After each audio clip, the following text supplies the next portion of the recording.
Hola chicos, ¿cómo les va? Bueno, pues aquí les voy a dejar algunos videos para que podamos profundizar un poco en el tema del conductismo y del cognitivismo y cognitivo-conductual. Van a ser 4 videos.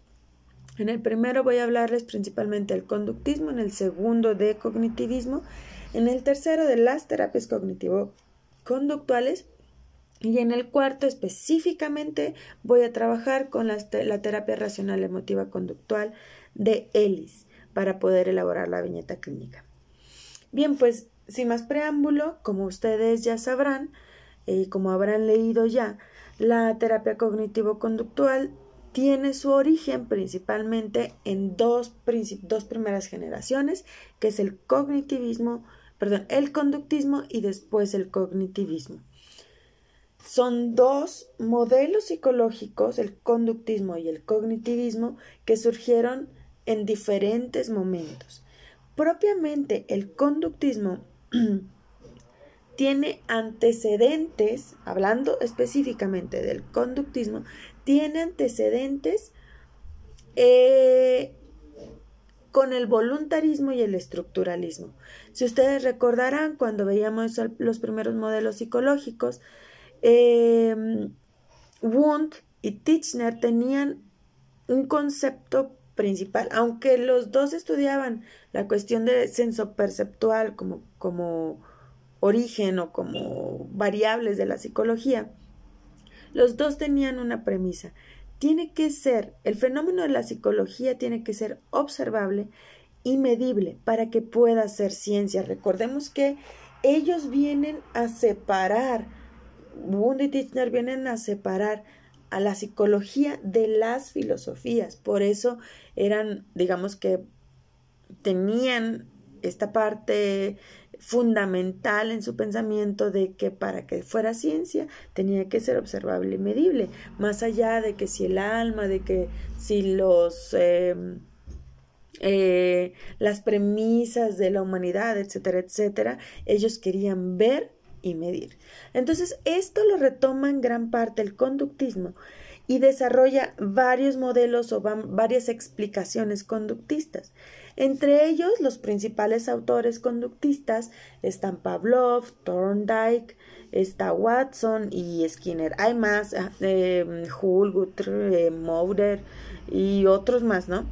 Pero principalmente estos me interesaría que platicarles un poquito más. No voy a profundizar tanto porque ustedes ya vieron todo esto en teorías del aprendizaje, solamente para retomar qué es lo que después o qué aspectos de sus estudios retoma después el cognitivo-conductual. Entonces, empezando por Pavlov, pues ya saben, era un ruso, fisiólogo que estaba interesado en la motilidad intestinal y que digamos que por azares del destino descubre y desarrolla el condicionamiento clásico, ¿no? Él observa en los perros que había un estímulo incondicionado, que era la comida, que generaba una respuesta incondicionada. Es decir, fisiológicamente al presentarles comida, el perro salivaba.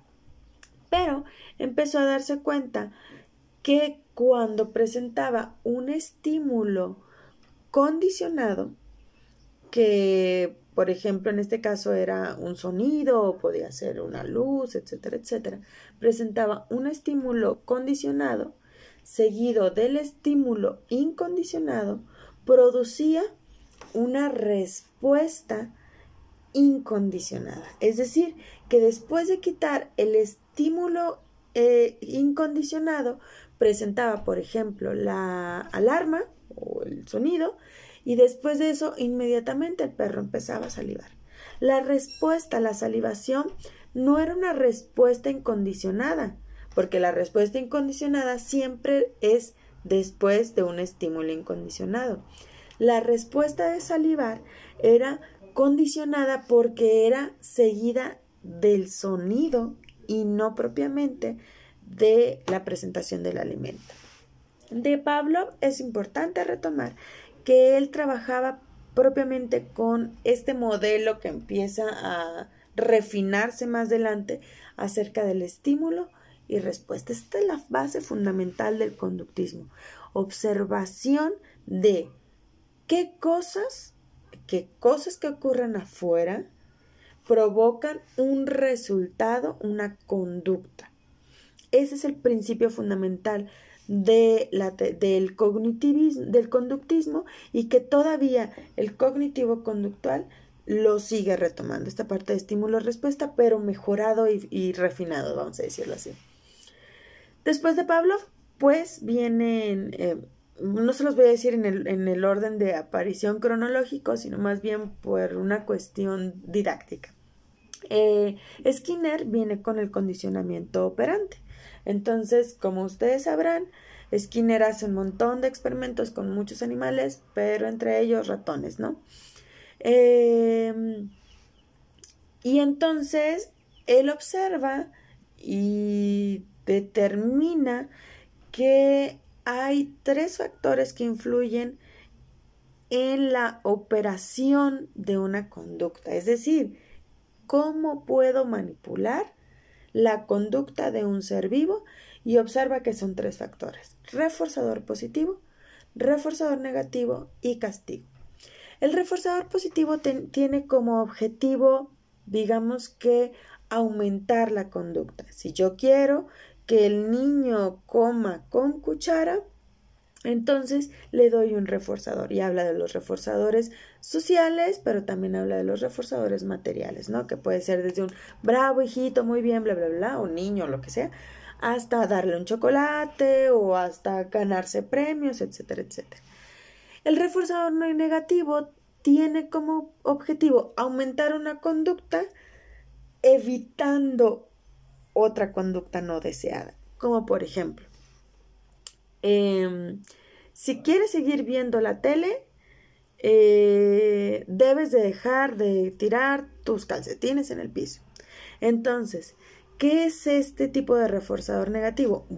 Como yo quiero seguir viendo la tele, entonces voy a evadir un estímulo adverso, que es, digamos que el estímulo adverso es te voy a quitar la tele, más bien, perdón, antes me volví loca. El estímulo adverso es el castigo, digamos que un castigo, por decirlo así, es quitarle la tele. No quiero dejar de ver la televisión, por lo tanto, recojo mis calcetines. Es decir, estoy aumentando una conducta con el fin de evitar un estímulo adverso, y eso es una de las maneras en las que más se producen las conductas en nuestro país, de esa manera. Oiga, joven, si usted no quiere reprobar, tiene que hacer las tareas, y entonces muchas personas hacen las tareas para evitar reprobar, es decir, para evitar el estímulo adverso. Y bueno, no voy a meterme en esas situaciones que nos llevan a llorar a todos. Y finalmente, el tercer factor que está influyendo en las conductas, en la aparición de las conductas, es el castigo propiamente. Este tiene como finalidad el disminuir una conducta, y entonces robaste, entonces te castigo con la cárcel, te castigo recogiendo, te saliste en la cuarentena, te castigo recogiendo basura para la comunidad, etcétera, etcétera, ¿no? Estos son los dos, el condicionamiento clásico y el condicionamiento operante. En ambos retoman en gran parte lo que Watson viene, e incluso por eso es en gran parte conocido como el padre del conductismo, lo que Watson define, observa y digamos que hace controversia con el psicoanálisis, que es que las conductas humanas, el objetivo de la psicología es la observación y la manipulación o el cambio en las conductas humanas. Watson en específico trabaja con la situación de estímulo-respuesta como una manera de, les decía, de generar controversia, pero también al mismo tiempo de quejarse de lo que existía en aquel entonces. En aquel entonces todo era psicoanálisis. Y entonces Watson dice, es que no puedo limitarme a una interpretación subjetiva, yo tengo que observar para poder decir que esto existe. Es un planteamiento positivista. Bien, y por último está Tolman. Tolman tiene unos estudios bastante interesantes. Ahorita quiero hablarles, perdón, Thorndike. Thorndike tiene unos planteamientos bastante interesantes acerca de las leyes del conductismo. En sus diapositivas, hay unas diapositivas de conductismo en donde aparece esta imagen de portada. Entonces, hay una parte en donde aparecen los planteamientos o las 3 leyes de Thorndike que quisiera que los repasáramos, en especial la ley del efecto, porque para entonces era bastante conocido las leyes de Skinner, que decían que bueno, si hay un refuerzo negativo, pues entonces se va a disminuir la conducta no deseada, se va a aumentar una conducta para disminuir un estímulo adverso, etcétera, etcétera.